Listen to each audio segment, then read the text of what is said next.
Ciao, welcome back to Geriatric Alpha Runt Productions. I'm your host, Garp, here on YouTube. And my special guest, Jim Cardle, is here.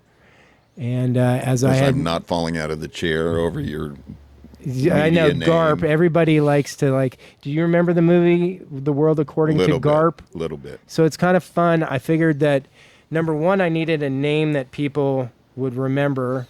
So that's where I got the Geriatric Alpha Runt Productions. I'm like, a lot of, my wife doesn't particularly like it a lot, but I think it describes me a little bit. And then GARP is just the acronym for that, G-A-R-P. Love it. Let's go. All right, good.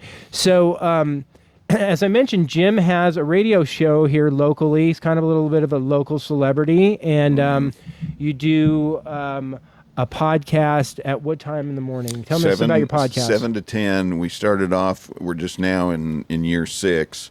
Started the year that the day Joe Biden got elected in early November. I remember what a depressing 2020. Day. And now we are about 6 years later, and started off from 7 to 9. Evidently, we were doing something right. But a year ago, they made us jump it to 10 o'clock. So it's 3 hours every morning, talk 1370. All right. AM. Excellent. I mean, boy, what a great day to start. Like at the lowest, the low. I couldn't get any lower than that. Holy. And with social media, Anthony, it's just absolutely phenomenal. Could be a whole conversation in and of itself. But that driving so much in our daily society, but certainly in politics, throw in, I'll even go back. You know, I worked on Capitol Hill when Ronald Reagan was president, and that was a rare and lucky time for conservatives. Fast forward to Barack Obama. That was a rare and a special time in our history, electing a black man president. No doubt about it, historic, like him or not, about his politics. Now we come to Joe Biden being incompetent and in the beginning of dementia, and Donald Trump. These are historic times. Before you throw in any of the activities and the policies, it's an absolute fire hose every single day that you're having to talk about stuff. You know, it's funny because growing up, they always told you it's the older people who care about politics, and yet it's like I really didn't care. I voted because I knew I was supposed to, but I didn't really care. I didn't delve into issues. I didn't care. And now here I am at 55, and boy, it matters. And kids too now. You think You're so? Right. I think it is a little bit more important for one reason or another. I mean, maybe it's even because of the way the news is disseminated. People don't watch the news on TV anymore. I'll tell you that.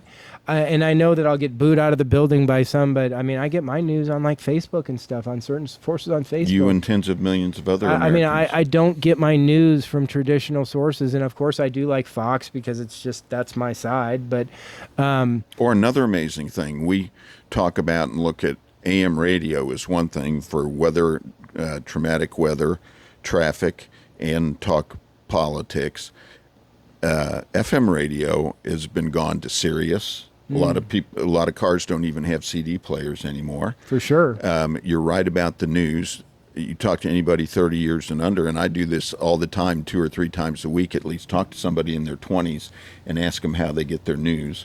They certainly don't know what a newspaper is, let alone subscribe. A newspaper. Yeah. Hilarious. Exactly. And that's before we get into what you were just talking about. Nightly news, even the cable news, it's all on your cell phone. And the amazing thing is, in the fine print, you sign a cell phone contract, what you're paying them for is to own your stuff. First of all, literally, in the fine print, it says that they own your stuff. And then number 2, it says you will pay them to own your stuff. And everything starts coming at you. If kids are committing suicide and finding out how to become a jihadist or to become radicalized or to fill up the empty hole inside based upon exactly what they do on social media, that's definitely where they get their news. It's a scary thing. It does provide benefits, but the slippery slope has been a very rapid descent when it comes to politics. If you can get your hands on a phone that hasn't been parentally discretionized, you can watch the most perverse pornography Absolutely. with just a few clicks of a button. I mean, like at any age. And yeah, because think about that. I mean, I know growing up that for me, like if you were lucky enough to get your hands on a recycled Playboy magazine, it was a big deal. Totally. I mean, boy, as times changed, and I mean, think about this. Encyclopedias, like you'd go look it up.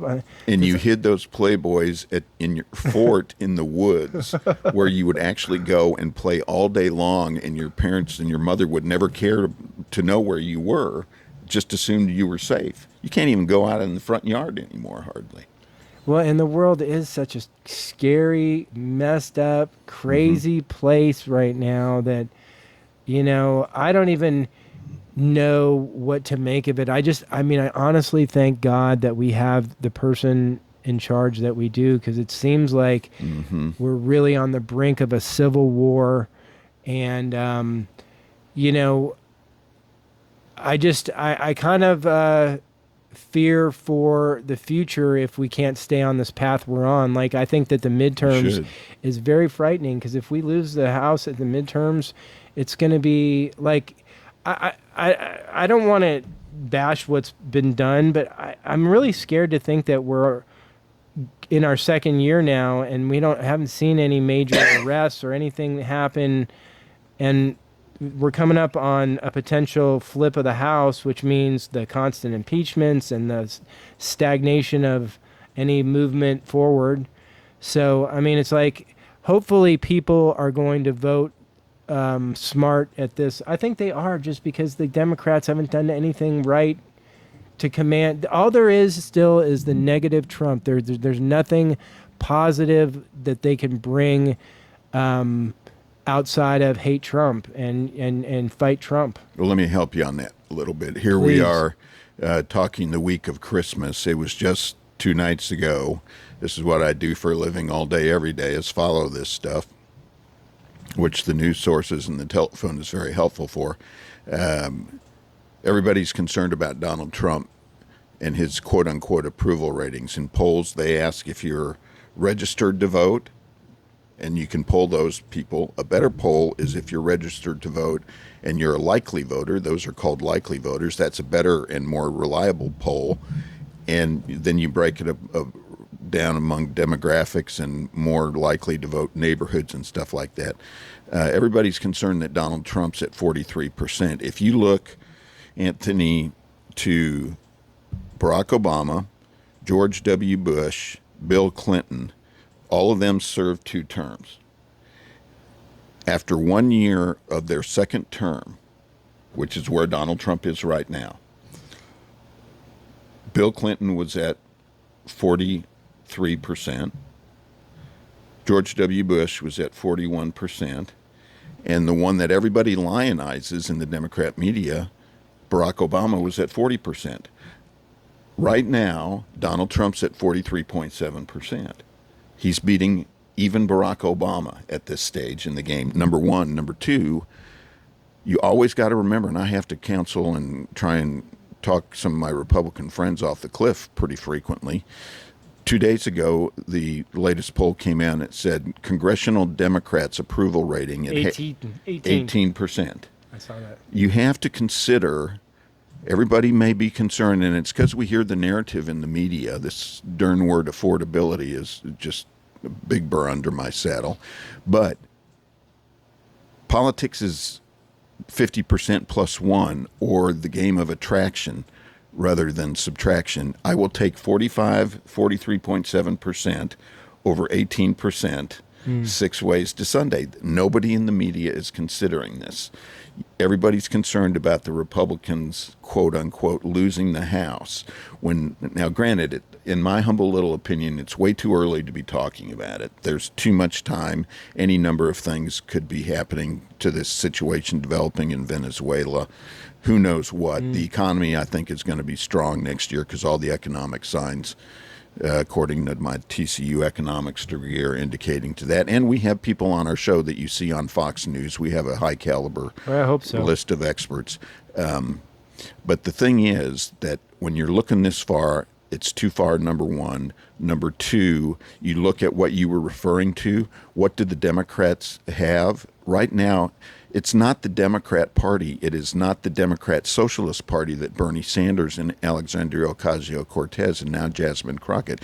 It's the Democrat Socialist Muslim Party with Mondami in New York. Unreal. And it's spreading all over the country. This is something that Chuck Schumer can't stop. None of the Democrat prognosticators and the party leadership can stop. It is gaining momentum. It's only getting started. It's going to get worse, which may lead to violence, unfortunately, in some instances, which is going to raise concerns about greater fears. It's not only going to be the economy, it's going to be crime on the streets and moms and education, where transgender and boys and girls politics, the analysis, if you run the full gamut, there's virtually nothing that here's the other thing. We all may be concerned about us conservative red-blooded Texans, but how would you like to be them? Think of what that would mean if you wake up every day as a Democrat Socialist Muslim. What do you have to be optimistic about? And I guarantee you can't think of a thing. So, Jim, you're from Minnesota. What the heck's going on there? Good question. Grew up in Minneapolis and came down to TCU where my family had lived. My sister was born in Mineral Wells early in our lives. A lot of kids come down to TCU. What's going on there is just the tip of the iceberg. And literally think of an iceberg with a little bit up above and a big block of ice underneath. They're finding the same thing in California. They're finding the same thing in Massachusetts.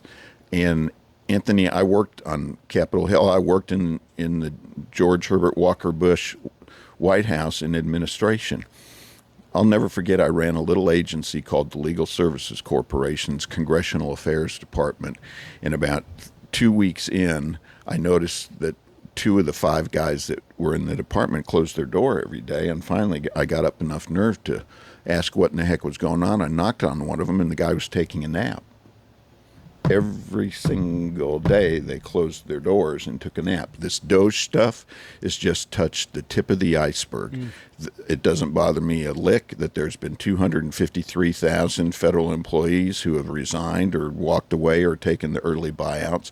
What's going on up in Minneapolis is they've perfected, and we've got it going on here in Austin, perfected the model where governments give money to a quote-unquote nonprofit entity. It's always been interesting. Is it the NGO? NGO, they're called non-governmental organizations. It's the same thing as a nonprofit. I'm a nonprofit at TexasInsider.org as a news organization. It can be your Boys and Girls Club. It can be your church. It can be the YMCA. It can be your local sports league. They're all nonprofits, which means contributions to them are tax deductible by their donors. What that means is that then, we saw this at the end of the Biden administration to the tune of $73 billion, where Stacey Abrams in Georgia, if you and I knew a friend in the Barack Obama administration, we set up a nonprofit and we put in a quick application for $13 million. Some nonprofits got $1 billion that had been in existence for less than a year, who didn't have any more than a handful of contributors. It was an absolute scam. That's what's going on up in Minneapolis. Congresswoman Ilhan Omar and the Somali people have perfected it. And Donald Trump, I guarantee you, Donald Trump, here's the final point to your question.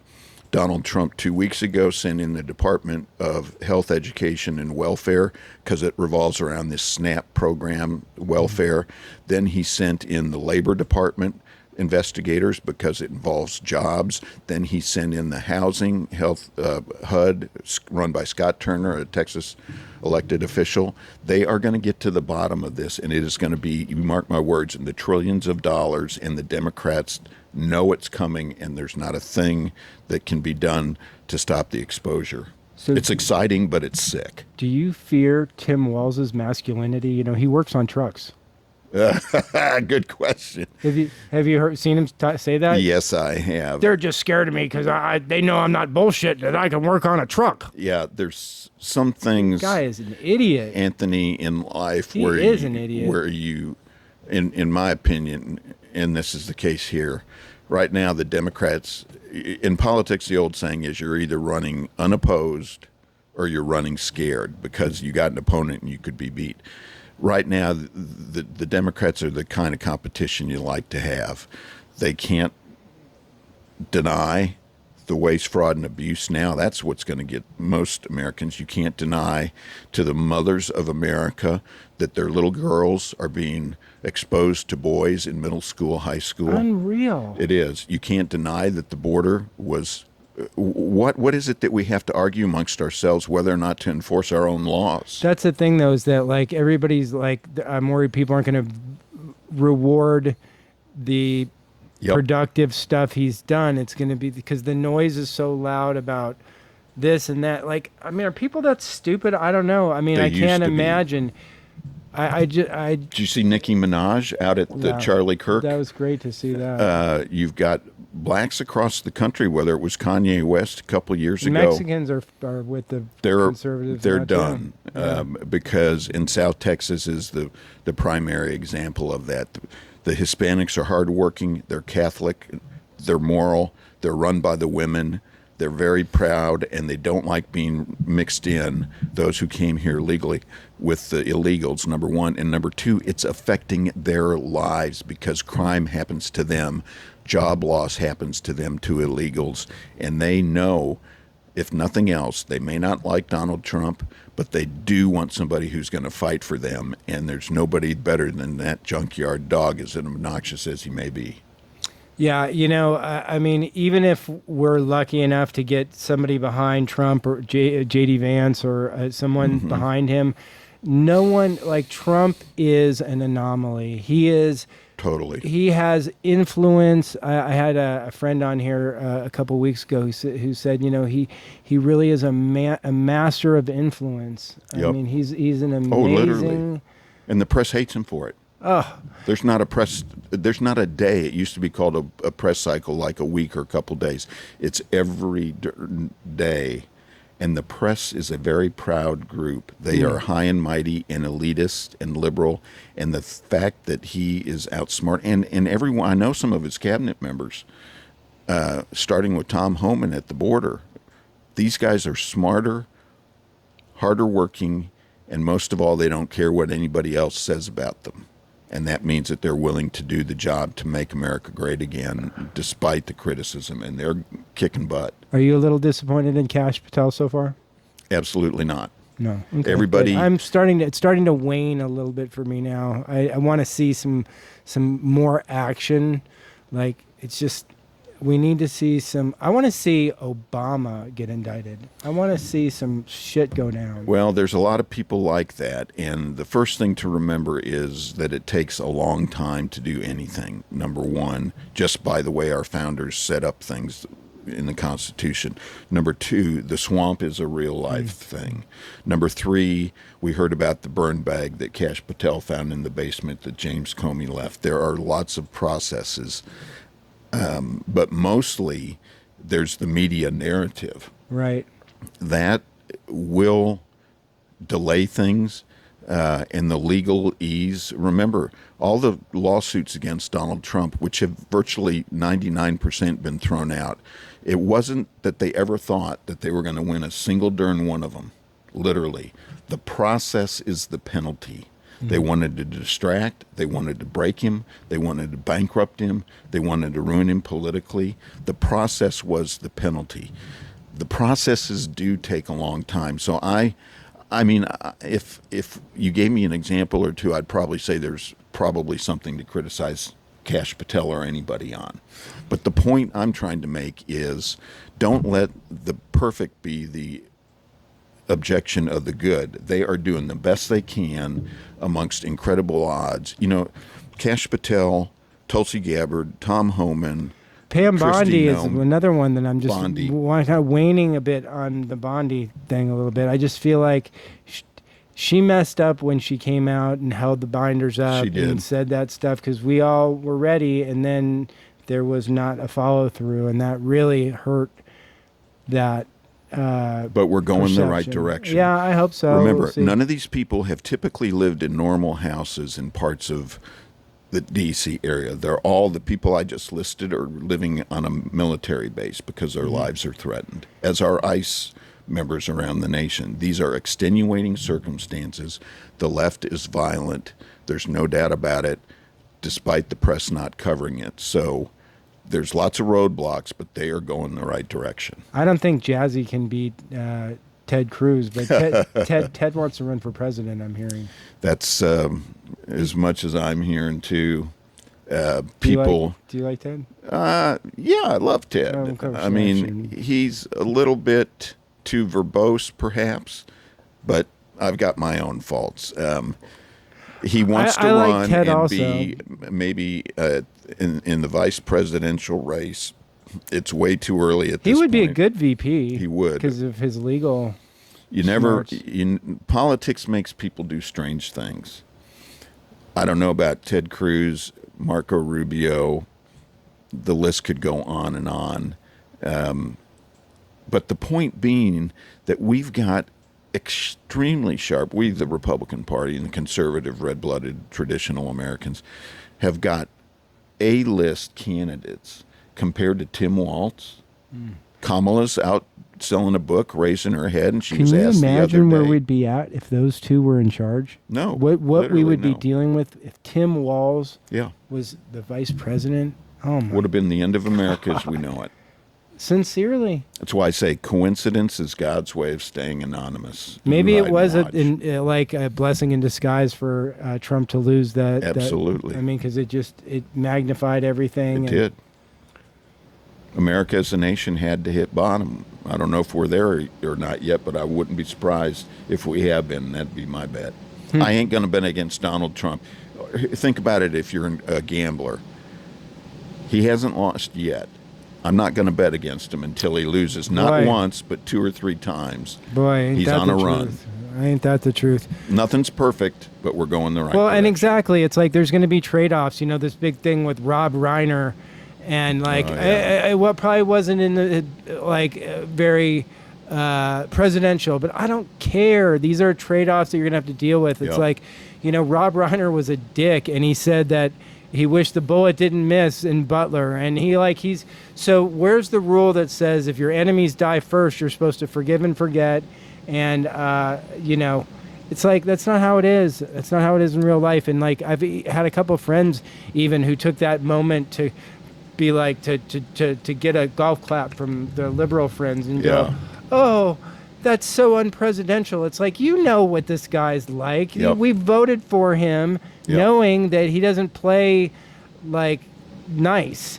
So if you're really that upset again, we're back to mean tweets. Not Tim Walz losing billions of dollars. Exactly. Not Charlie Kirk getting shot in the face. Great point. We're back to talking about mean tweets about a fucking guy who was a horribly cruel, mean, divisive person. And keep that perspective. And Trump's mean tweets. We have people call into the radio show all the time. One said the other day in regards to that, my I give a damn meter is broken. I don't care anymore. I just want him fighting. They can call him a pedophile, a fascist, a communist, a king. None of which are true. A xenophobe, a racist. Like I mean, literally call him a pedophile.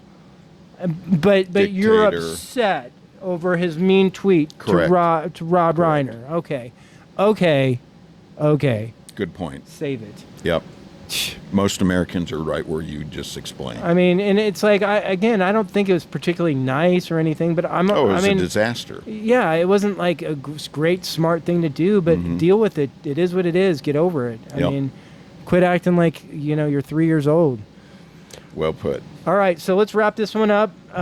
Enjoyed talking on this second section. Come back and join us for part number 3. Like, subscribe, and share.